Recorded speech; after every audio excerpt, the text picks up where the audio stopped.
Okay, today I'm going to begin the lecture on geologic time.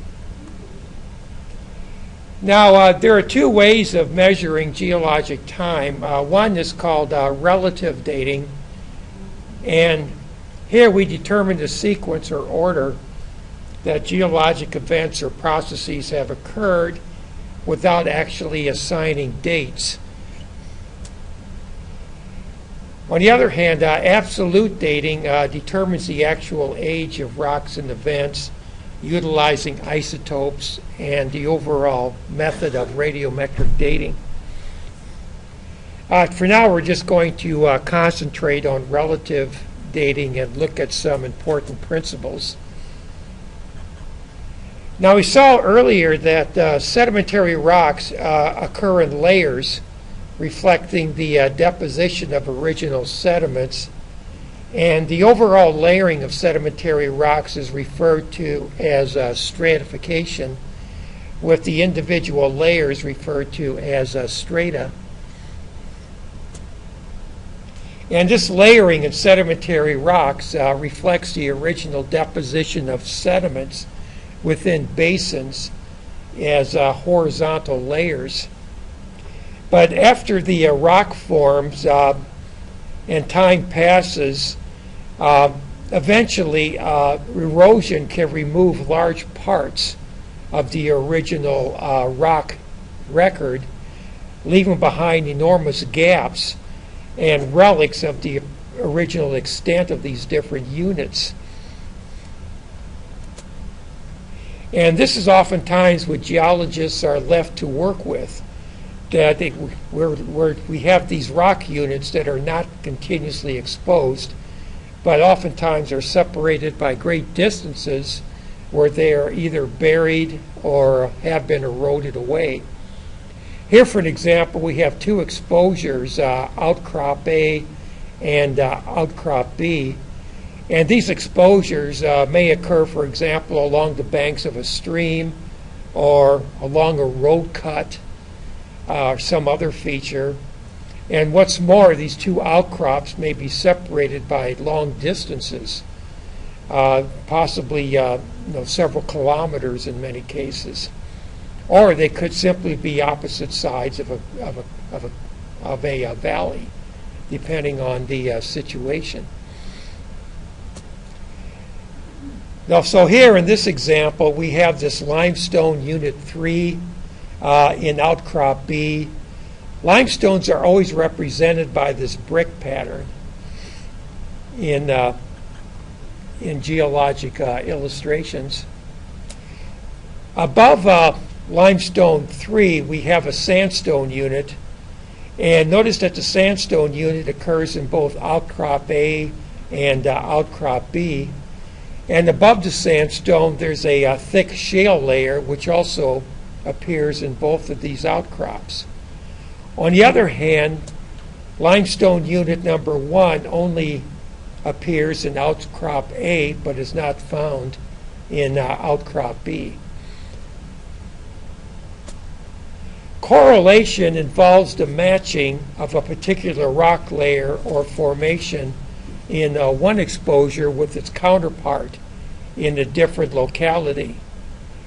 So we can easily correlate the sandstone unit and the shale unit from one outcrop to the other. But what about this? What about these limestone units? Do you think these two limestones can be correlated? No.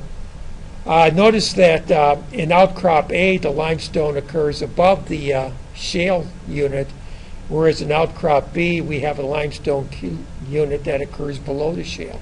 So those can't possibly be the same limestone layers.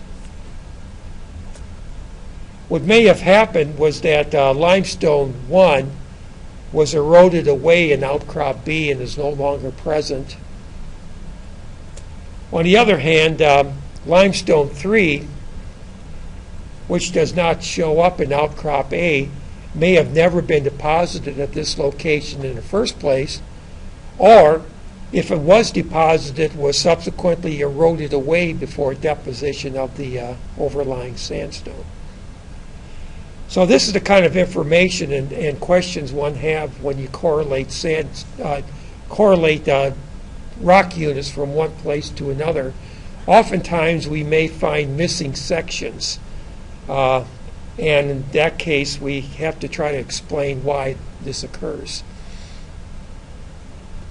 Yeah. This happens over different distances, different places.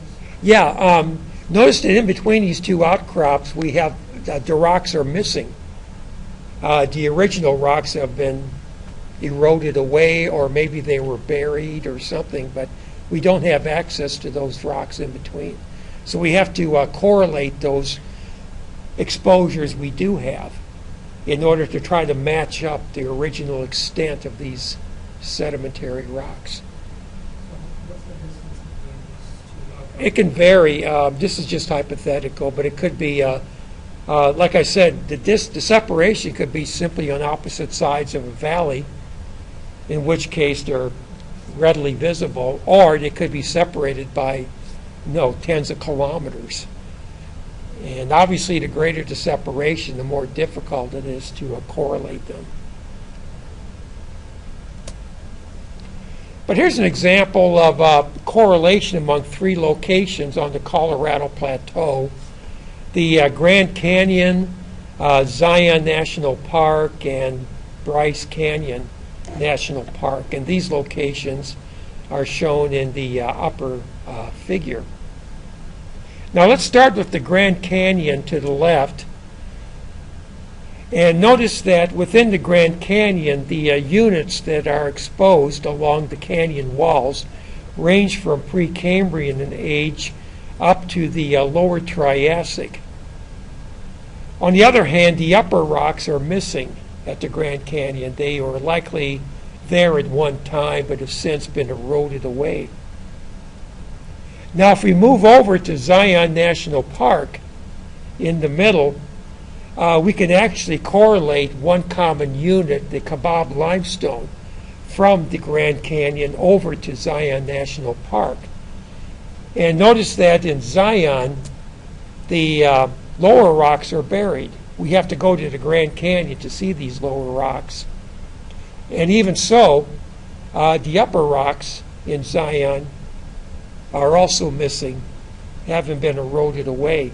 But at least in Zion National Park, we can get somewhat younger units exposed, ranging from the Triassic to the upper part of the Jurassic. But again, if we're going to see any younger rocks, we're going to have to find those younger rocks somewhere else. And luckily, there's a common formation that's found in both Zion National Park and Bryce Canyon, and that's the Navajo sandstone. So we can correlate that over into Bryce Canyon National Park, and from there pick up the younger units that are exposed at this location. So by combining the rocks in all three of those separated exposures, we can reconstruct the entire rock sequence, ranging from the Precambrian all the way up to the Tertiary, by simply combining these exposures from the different localities. But in order to do this, we have to have been able to correlate certain layers from one place to another.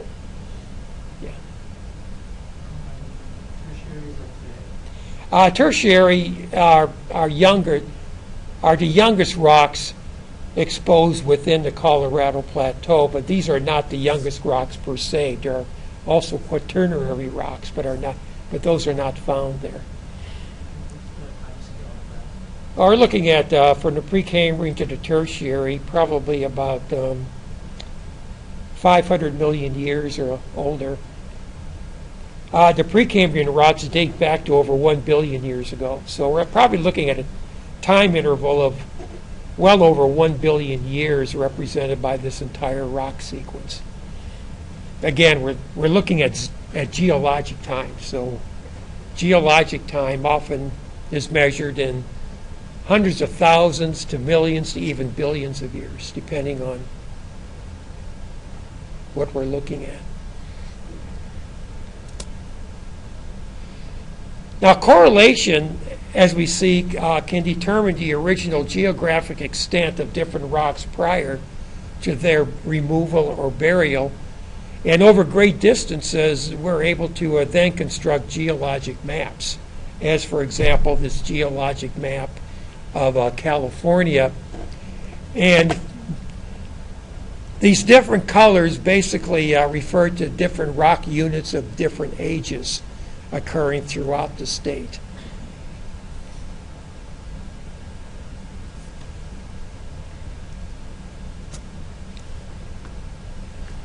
Now, fossils are evidence of past life. Basically, fossils are traces or remains of ancient life that are now preserved in rock. And fossils are generally found in sedimentary or are found in sediment or sedimentary rocks. Obviously, we're not going to find fossils in igneous rocks.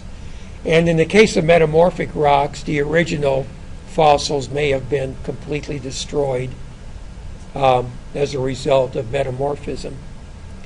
But here we see a variety of different fossils, preserved, petrified wood, casts, molds, impressions. We'll take a look at these different types of fossils in a little bit. The overall study of fossils is paleontology, which is a branch of geology. Now, geologically, fossils are important because, first of all, they aid in the interpretation of the geologic past. Fossils serve as important time indicators, as we'll see in a little bit, and also allow for correlation of rocks for different places, from different places, in the case of rocks containing fossils. Unfortunately, not all rocks have fossils, but in some cases this is very useful. Now, not all ancient life form is preserved as fossils. Fossils are only preserved under certain favorable conditions. Conditions favoring preservation, first of all, include the possession of hard parts, such as skeletons, shells, and teeth. And so there's kind of a bias in the fossil record towards organisms that formed hard parts. And so if you look at ancient limestones, you'll find a lot of fossils of shells and so on, but you will very seldom find any evidence of soft worms or things of that nature, or even plants, because those ancient, without hard parts, the soft remains typically are destroyed and are not preserved. Another important condition is rapid burial. If the life form of the organism dies on the surface and is exposed to oxygen over long periods of time, it rapidly breaks down and decays. So it's useful to quickly bury these dead organisms in order to separate these organisms from further reaction with oxygen. Rarely, soft parts tend to be preserved under anoxic, oxygen-poor conditions, but for the most part, it's very difficult to find soft parts preserved within the fossil record. There are exceptions, but typically. Now, there are different ways to form fossils. For example, we can have fossil molds and casts. A mold is simply a depression or a cavity in the rock that assumes the shape of the original fossil. And if you look at this upper diagram, let's say we start out with a buried shell, and groundwater gradually dissolves away the shell, leaving behind a cavity in the form of the original shell, so that when you take the rock and you break it apart, we find these molds that take on the shape of the original fossil. And here, for an example, we find a mold of a trilobite, which is basically just a sink or a cavity within the rock that preserves the original features of the fossil. Conversely, if the original cavity is then filled with secondary material like a sediment, and you then break apart the rock, we can end up with what's called a cast. And the cast is shown again in the lower left-hand corner. Notice that the cast of this trilobite has a different color from the surrounding rock. And this tells us that the original void was filled with material other than the material within which the fossil is enclosed. So we know that this is a cast.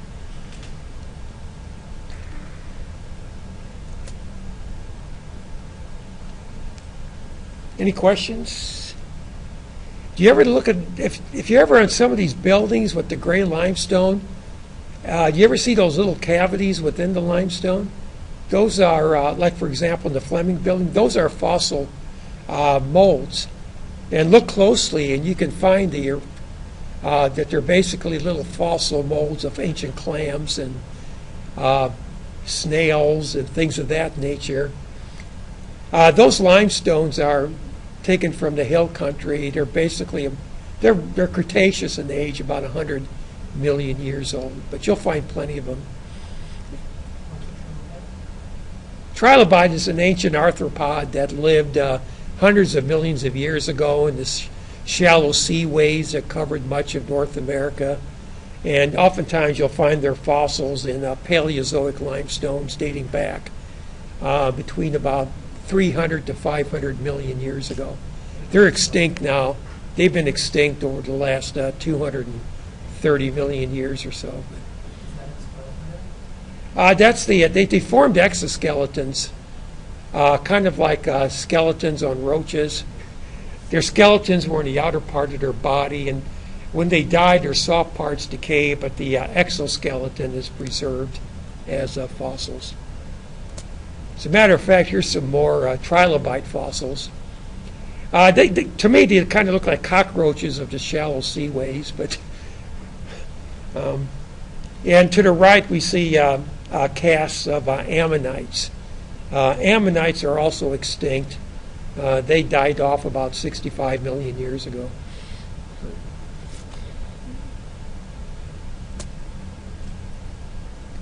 We can also get what's called permineralization. This occurs in woody material. For example, the original wood is buried, and from there groundwater penetrates through the wood, and dissolved silica within the groundwater then crystallizes within the pore spaces, literally turning the original wood into stone.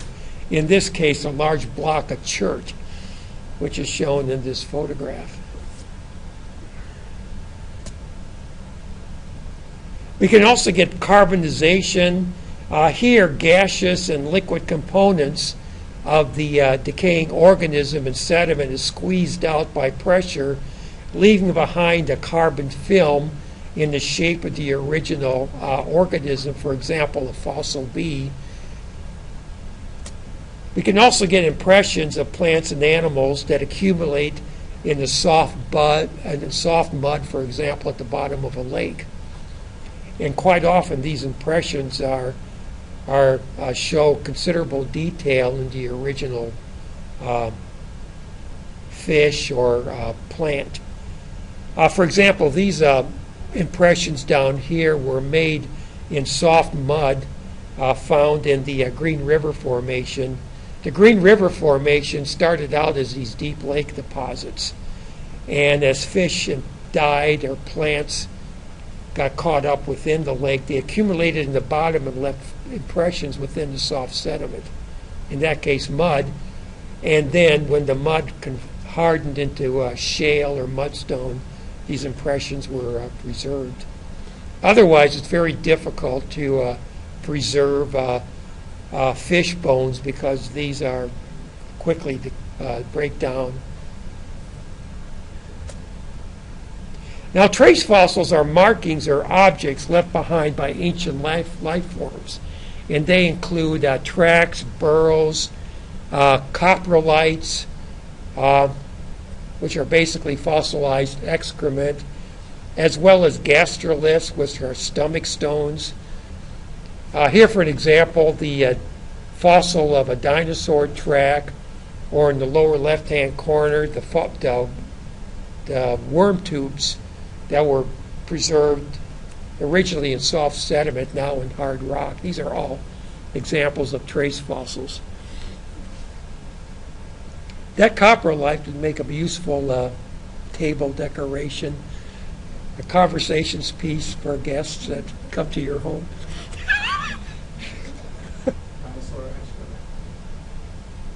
Well, I don't know if that excrement was a dinosaur excrement. I wasn't around to watch.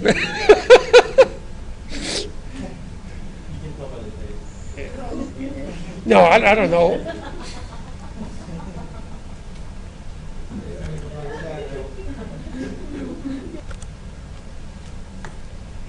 Now, paleontology, the study of fossils, found that life evolved and changed throughout Earth's history, so that each geologic period can be distinguished by its fossil content. And as we go from the base to the top of this figure, beginning from the Precambrian up to modern time at the top, we can see the evolution of many of these different life forms over time. And that's the basis behind the principle of fossil succession. The idea is that fossil organisms succeed one another over time in a definite and determinable order, such that any time period can be recognized by its fossil content. Here, for an example, we have a sequence of layered sedimentary rocks containing fossils, and the order in which the sedimentary rocks were deposited are a good indicator of time. The oldest rocks occur at the very bottom, and as we move up the succession, the rocks become progressively younger and younger, such that the youngest rocks occur at the very top. And so, too, if you look at the fossil succession, beginning from the oldest to the youngest, there's a progression from trilobites to brachiopods, from trilobites to graptolites to brachiopods to ammonites to mollusks, in going from oldest to youngest. And we see that same progression in fossils as we go from older to younger rocks within a particular exposure. And that is the principle of fossil succession. Any time period can be recognized based on its fossil content, simply because life evolved and changed over time. And that brings us to what are called fossil ranges. A range, by definition, is a time interval during which a particular species or group of species lived. And if you look at the figure to the right, the vertical scale is time, beginning at 14 million years ago at the very bottom. And notice that time becomes progressively younger as we move up the scale, so that modern time, the past 1 million years, occurs at the very top. And so, too, we have fossil ranges of these different species, species A, B, C, and D. So a particular species, for example, B, may emerge by way of evolution at some distant past, and that begins its range.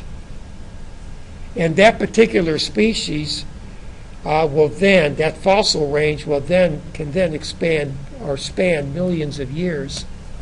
But ultimately, the species becomes extinct, and that extinction marks the end of its particular range. Now, the idea is that sediment deposited during the particular time span will therefore contain the fossils of the species that lived during that time period.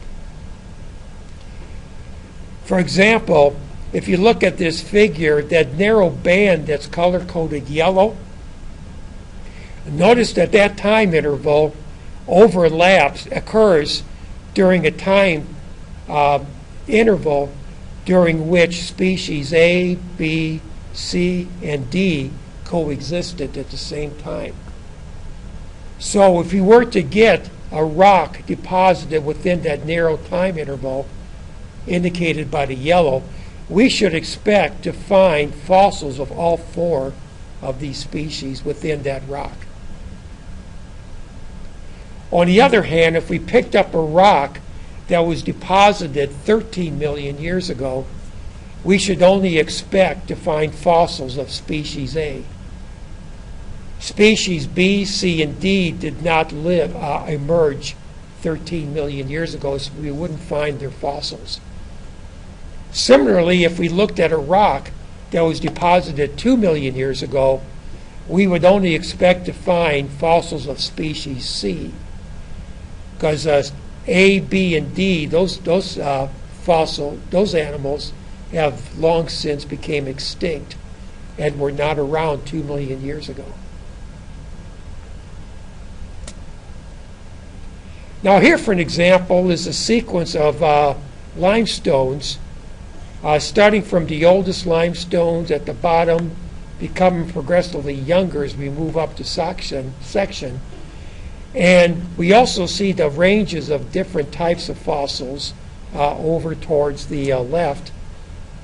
But notice, if you look at the particular fossils, notice how the fossils change up section in a systematic way, and that the rocks that were deposited during a particular time interval contain the fossils of the species that lived during that same time interval. Now, some species had short time spans and so give narrow ranges, whereas other species had longer time ranges. The most useful set of fossils are what are called fossil assemblages. A fossil assemblage is where you find several fossils occurring simultaneously within the same rock layer. And you find these assemblages where ranges tend to overlap one another, as shown within this particular narrow interval. And here we have a couple of examples of fossil assemblages. Over towards the right, this is a schematic diagram of time with older time at the bottom and younger time towards the top. And within the interior of this diagram, we see the ranges of different types of fossils, like this, for example, trilobite, this brachiopod. Here we have a skeleton of a dinosaur, a starfish, and so on. This is actually a clam. This is not a brachiopod. The brachiopod is this fossil over to the right. But let's say, and over towards the left here, we have a sequence of sedimentary rock layers, some of which contain fossils. So let's look at rock unit B, which contains this trilobite. We have a brachiopod. We have this clam fossil, this plant fossil, and this starfish, all occurring together as a fossil assemblage. Now, because these fossils occurred together, all of these life forms must have lived at the same time, and that time corresponds to the time interval over which rock unit B was deposited. So the question is, what is the age of rock unit B? How do we determine that age? Well, to determine the age, if we know the ranges of each of these different fossils, we simply look for the time interval where all of these ranges overlap. And that tells us that's the time interval when all 5 of these life forms existed simultaneously. And so the age of rock unit B falls somewhere within this blue time interval. That's the time interval when all 5 of these fossil ranges overlap. When you go outside of that blue interval, you lose one or more of those ranges. And as a result, we constrain the age of rock unit B to this blue interval within this scale of time. Now notice there are not actual numbers assigned to times. This is just a schematic representation. On the other hand, rock unit A has a different set of fossils. We have this leaf, we have this dinosaur skeleton, but we also have fossils that are also found in rock unit B, this plant, this starfish, this brachipod, and that's simply because those fossils have a very wide range. But again, if you want to constrain the age of rock unit A, you look for the time interval over which the ranges of all 5 of these fossils overlap. And that's constrained to this narrow time interval indicated by the red. So rock unit A has an age that falls within this red interval. Does that make sense? Anybody have a question about this? On the other hand, what could we say if we have a rock that only contained this brachipod shown on the far right? If we found a limestone that only contained this brachipod fossil but no other fossils, what can we say about the age of that limestone? No. The age could be anywhere from the bottom to the very top of this time interval. So this brachipod's a rather useless fossil for determining the age. What you want is a good index fossil that only has a very narrow range, like this dinosaur skull. Otherwise, you have to look at assemblages of different fossils in order to best constrain the age of the rock.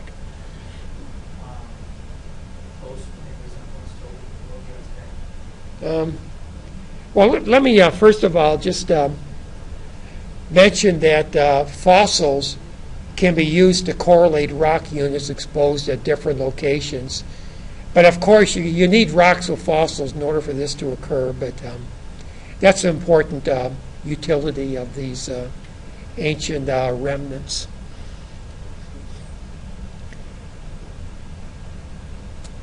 I think that's it for this.